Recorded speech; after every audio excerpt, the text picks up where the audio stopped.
we'll go through example 2 together. So looking at example 2, we have 2x squared plus 3x minus 20. So what you're always going to kind of want to do when you're thinking about factoring, think about what you have here. So how many terms do we have? We have 3 terms. And what do we notice? Do we have a GCF here? Nope, no GCF. So next thing I want to notice is I have a number in front of my x squared. So I have 2 in front of my x squared. So that's when I want to think about doing that grouping method. So my first step within grouping is to do that my first times my last. So when I say first times my last, I mean just like my first coefficient times my last term, which would give us negative 40. So from here with negative 40, take a second and brainstorm what multiplies to give you negative 40 and adds to 3x. Anyone find what are those 2 numbers that multiply to give you negative 40 and add to 3x? What do you find, Callie?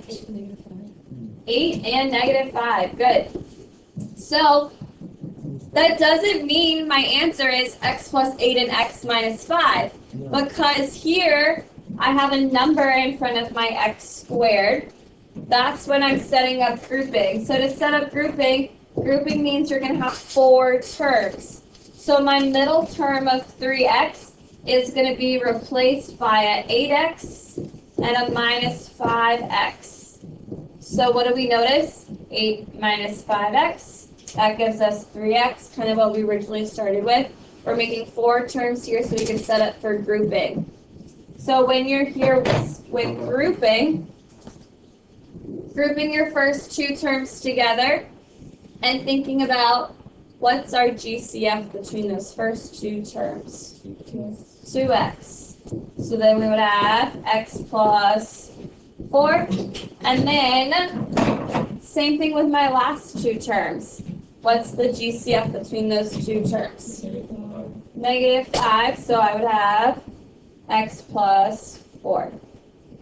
So what you should notice when you're here is, are what's inside your parentheses, are those the same? Are those the same? Yeah, so if those are the same, that means one factor is going to be x plus 4, and my other factor comes from what's outside of the parentheses, which is, 2x minus 5. So who can remind us, what could you do to check yourself to make sure you're right? What could you do, Callie? Yeah, FOIL, multiply those back through. Kind of what this is doing is it's kind of breaking up that process of FOIL from here to here. So you can always FOIL to check your work. Great idea, especially if you finish early. Yep. So you only multiply the first and the last one. There's a number in front of it. Yes, good clarification point right there. You're only doing that when you have a coefficient in front of your x squared that's not 1. So here our coefficient was 2, but on the problems on your warm-up, you didn't have to do that for. Any other questions? So you guys are going to work on 1 through 4 on that back page.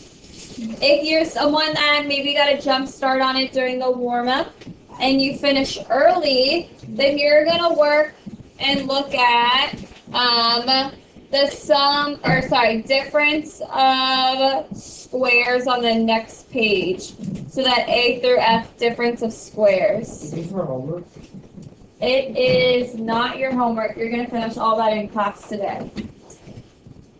So remember, your difference of perfect squares, that's noticing when you have 2 terms, and there's always a what sign between both of these terms.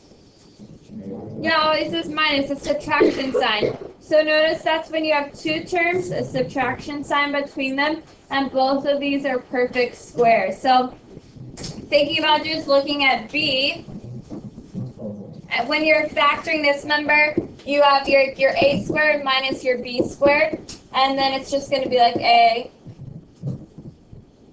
plus b, and then an a minus b. Doesn't matter what order you have them. So thinking about for b, when you factor this, think about your square root of x squared would just be x. So you have an x minus 3 and an x plus 3. So let's also talk about f real quick. So what do you notice about f before you get started? There's too much. What do we mean by that? You gotta take out n4. Yeah, that means I have like a GCF. So thinking about I can divide both of those terms by 4. So if I factored out a 4, I would have n to the 6 minus 16 n to the 4th. Can we take out n4? n3. So let's think m and n. Those are different letters. That means I can't take out a GCF there, right? So from here, if I was to keep going with factoring, notice how both of these are both still perfect squares, so I can keep factoring here. So what's my square root of m to the 6? n cubed minus, I would have 4, right? 16 square root of that is 4, and it'd be n to the 2nd. So same thing, m cubed, but instead I have a plus 4n squared. So you guys are going to do the rest of the perfect squares on your own, but you're not going to do it quite yet. You'll do it after we talk about our sum and difference of cubes. So factoring your perfect cubes, it should be like the new factoring that you guys are learning today. So sum of 2 cubes. So sum means you'll have what between your 2 terms? A plus. A plus sign. So you'll notice you have a plus sign between 2 terms that are perfect cubes. Or you'll have a subtraction sign between 2 things that are perfect cubes. So your acronym SOAP can help you. What you're going to notice about the sum and difference of 2 cubes is that this setup is the same, but what's changing between both of those is the signs. So to help you remember the difference between the signs is our acronym SOAP. So that's going to be same, opposite, and then always positive.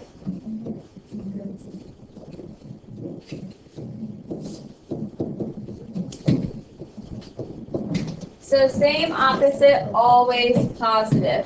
So we'll do a couple of examples together to kind of go through what it is going to look like. So let's do A together first. So notice you have,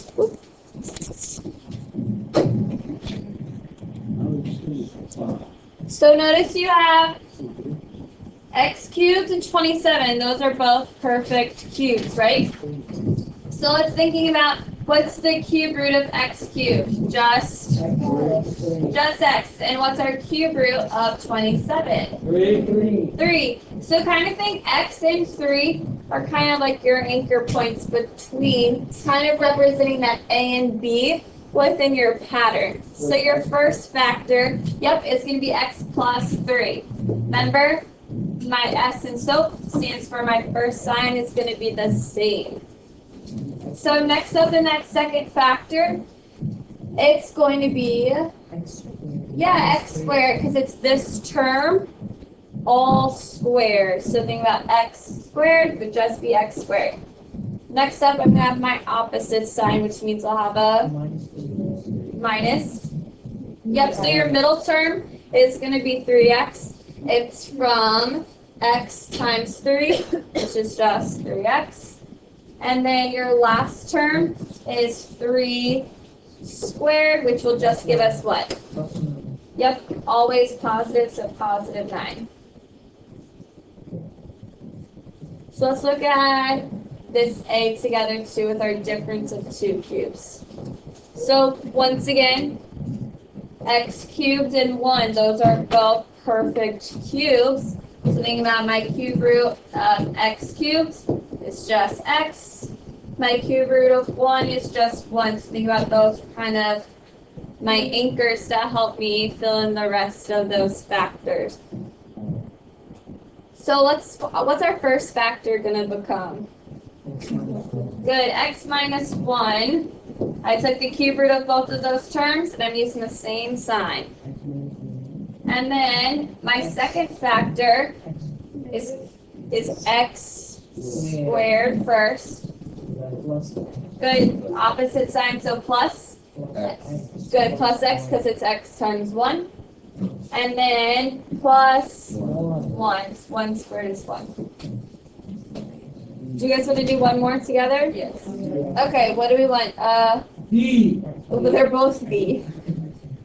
Trick question. A, B? Bottom B. A, first? Top B. Top Okay. Top B. We'll just do the bottom one here. You guys can try this one on your own. So, we have b cubed minus 64. So let's think. They're both perfect cubes, so I'm going to use the difference of 2 cubes. So my first factor, think about I'm taking my cube root of x cubed, so it'll just be, x, and then my cube root of 64 is 4.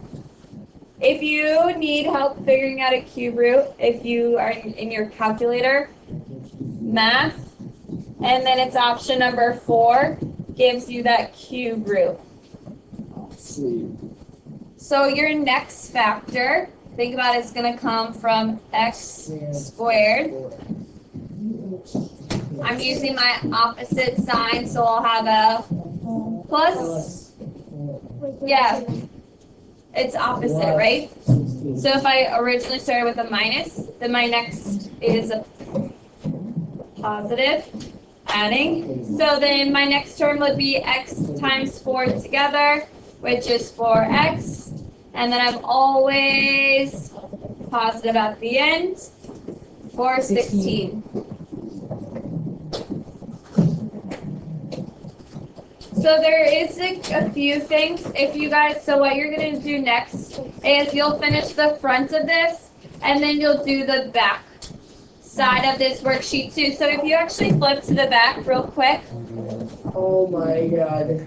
What do you always have to factor out? GCF. Yes, so always GCF first. Greatest common factor. Yes, your greatest common factor. So kind of think about in question number 3, do you have a GCF here? Yeah. Let's do GCF. 3. So think about this would become n squared plus 3n minus 10. And then you kind of think, can you keep factoring inside here? Yeah. Yeah, you can take the air out. No. So let's think, everybody. What multiplies? So see how I have 3 terms? Now let's think, do you have a number in front of your n squared? No, so what multiplies to give you negative 10 and adds to 3?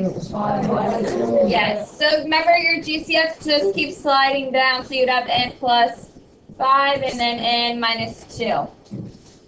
So one thing really quickly, just so, if you go all the way to question number 18, Wow.